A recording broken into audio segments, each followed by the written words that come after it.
ஸ்ரீ கிருஷ்ண பகவான் வாக்கியம். பலத்தில் அபேட்சையுடன் கூடி தன்னை கண்டு பிறர் சந்தோஷித்துக் கொண்டாடி நமஸ்காராதிகள் செய்ய வேண்டும் என்று டம்பத்தை கோரியவர்களால் எந்த தவம் செய்யப்படுமோ அது ராஜச தவம். மேலும் அது அசாஸ்வதமான ஸ்வர்காதிகளை பயனாய் கொண்டதாகையால் சாஸ்வதம் அல்லாமல் சலிப்புற்று அழிந்து போகும்.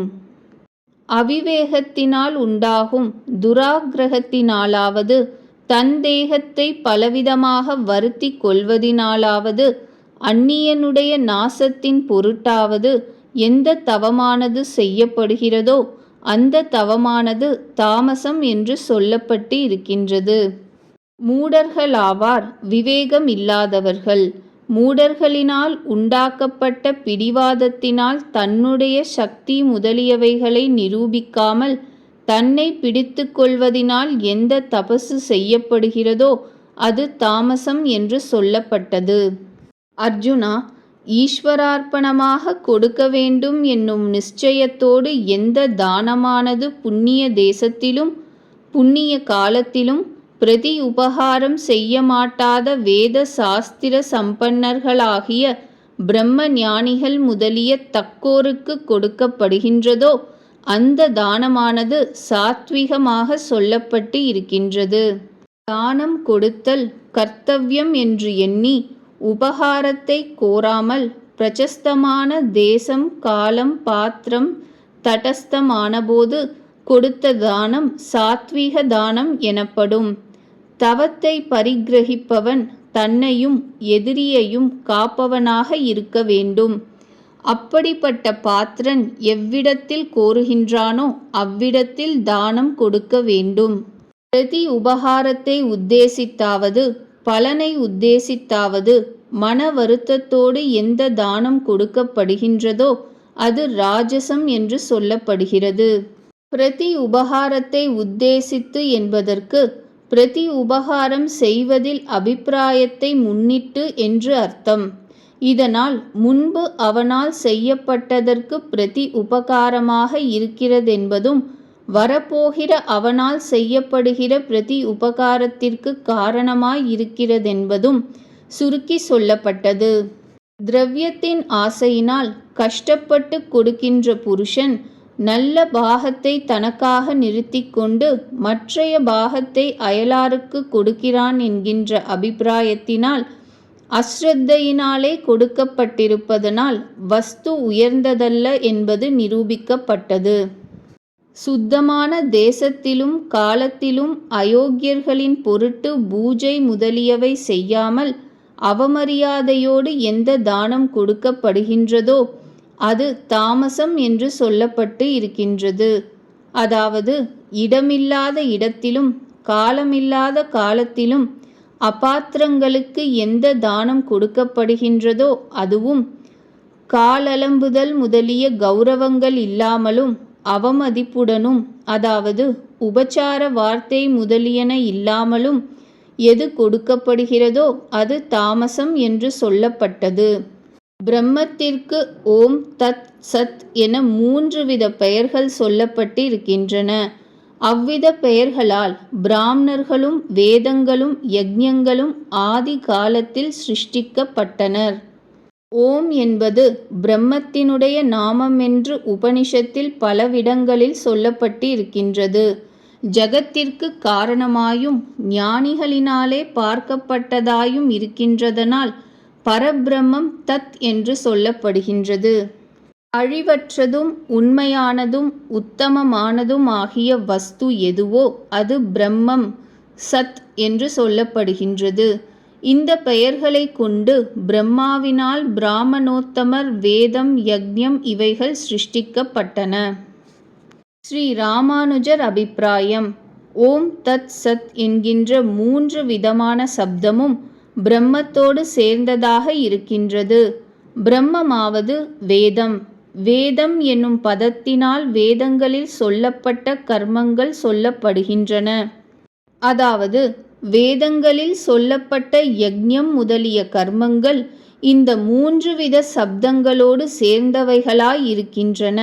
அதில் ஓம் என்னும் பதத்தோடு சேர்ந்திருப்பது வேதத்தில் சொல்லப்படுகின்ற கர்மங்களுக்கு அங்கமாக அவைகளை செய்ய ஆரம்பிக்கும் பொழுது சொல்லப்படுகின்றபடியினால் தத் சத் என்னும் பதங்களோடு சேர்ந்திருப்பதும் அவைகள் பூஜ்யங்கள் என்று தெரிவிப்பதற்காக அவைகளை இந்த பதங்கள் சொல்லுகின்றபடியினால் இப்படிப்பட்ட 3 விதமான பதங்களோடு சேர்ந்தவைகளாகவே வேதத்தில் சம்பந்தத்தை உடைய 3 வருணத்தார்களும் வேதங்களும் யஜ்ஞங்களும் செய்யப்பட்டன என்று அறிய வேண்டும். ஸ்ரீ நிகமாந்த மகாதேசிகன் அபிப்பிராயம். ஓம் தத் சத் என்று வேதத்தில் சொல்லப்பட்ட யஜ்ஞம் முதலியவைகளுக்கு லக்ஷணம் சொல்லப்படுகிறதென்று சொல்லில் உச்சிதமல்ல. பிரம்மம் என்னும் பதம் அந்த யஜ்ஞம் முதலியவைகளை சொல்லாதாகையினாலும் முக்கியமான பொருளுக்கு ஒருவித விரோதம் இல்லை ஆகையினாலும் இந்த 3 பதங்களும் நேரில் பரமாத்மாவிற்கு பெயர் என்பதும் அதை அடைய வேண்டிய வஸ்துவை உனக்கு சுருக்கமாக சொல்லுகின்றேன். அதாவது எவனொருவன் தத் என்கின்ற பெயரை அறிகின்றானோ அவன் பிரம்மமாகிறான். ஓ சௌமியனே, இந்த பிராணிகளுக்கெல்லாம் சத்தையே காரணமாக உடையது, சத்தையே ஆகாரமாக உடையது, சத்தையே லயஸ்தானமாக உடையது என்று அர்த்தமுள்ள ஸ்ருதி வாக்கியங்களில் சொல்லப்பட்டதாகையினால் இந்த சாஸ்திரத்தில் முக்கியமாக நிரூபிக்கப்படுகின்ற பரமாத்மாவை சொல்லும் விதம் உபாசனம் செய்கின்றவர்களுக்கு தெரியப்படுத்துவதற்காக உபதேசிக்கப்படுகிறது என்பது யுக்தம். ஸ்ரீ ராகவேந்திரர் அபிப்பிராயம். ஓம் தத் சத் என்கின்ற 3ம் பிரம்மத்தினுடைய பெயர்கள். அவ்வித பெயர்களை ஏன் பிரம்மத்திற்கு சொல்ல வேண்டும் என்றால் சகல ஜகத்தையும் தரிக்கின்றபடியினாலே ஓம் என்றும், குணங்களால் வியாபித்திருக்கின்றபடியினாலே அல்லது ஞானிகளால் பார்க்கப்படுகிறபடியினாலே தத் என்றும், நிர்தோஷமாயும் சுபகுண பூர்ணமாயும் இருக்கின்றபடியினாலே சத் என்றும் ஸ்ருதிகளில் சொல்லப்பட்டு இருக்கின்றன. அந்த பிரம்மத்தினாலே பிராமணர், வேதங்கள், யஜ்ஞங்கள் இவை ஏற்படுத்தப்பட்டன. வேதவாதிகளான 3 வருணத்தார்களினுடைய யஜ்ஞம், தானம், தவம் இவைகளை வேதத்தில் சொன்னபடி செய்யும் பொழுது ஆதியில் ஓம் என்று சொல்லி ஆரம்பிக்கப்படுகின்றன.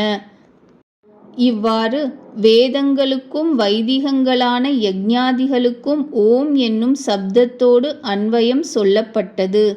இதனால் ஓம் என்கின்ற சொல்லோடு கூடிய வேதத்தை தரிப்பதனாலும் அப்படிப்பட்ட யஜ்ஞாதி கர்மங்களை செய்கையாலும் பிரமாண சப்தத்தாலே குறிக்கப்பட்ட திரை வர்ணிகருக்கும் ஓம் என்னும் சொல்லோடு அன்வயம் வருணிக்கப்பட்டது ஆகிறது.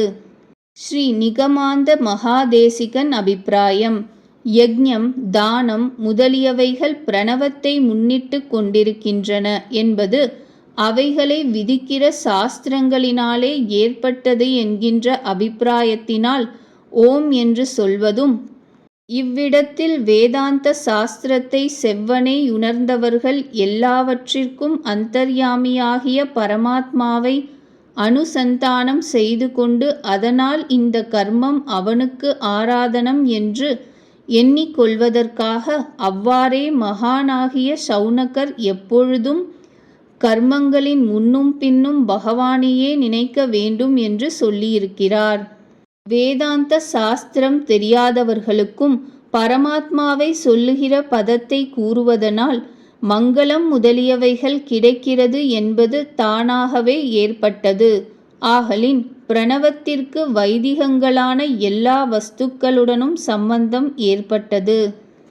மோக்ஷ அபேட்சை உள்ளவர்களால் தத் உச்சரிக்கப்பட்டு பலாபேட்சையின்றி அநேகவித யஜ்ஞ தவங்களாகிய கிரியைகளும் தான கிரியைகளும் செய்யப்படுகின்றன.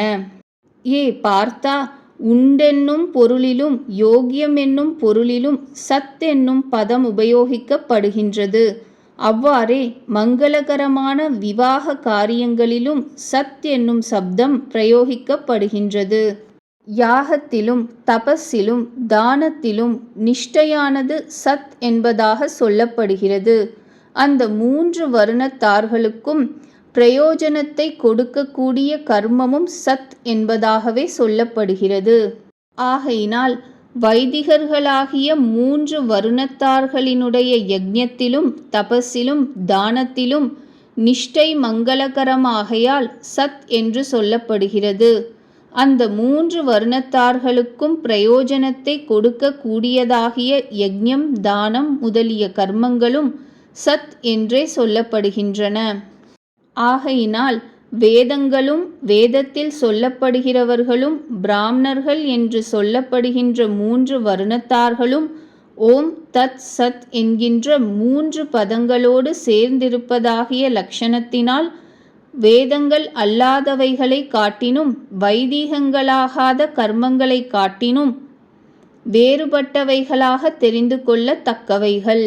மேற்கூறப்பட்ட ஓம் தத் சத் என்கின்ற பிரம்ம மந்திரத்தை அஸ்ரத்தையினால் உச்சரியாமல் விட்டு இயற்றும் ஹோமமாவது தானமாவது செய்யப்பட்ட தவமாவது மற்ற கர்மமாவது யாதோ அஃது ஓ பார்த்தா அசத்தென சொல்லப்படுகிறது. பரத்திலும் அவற்றிற்கு பயனின்று இகத்திலும் பயனின்று. 17வது அத்தியாயம் முற்று பெற்றது.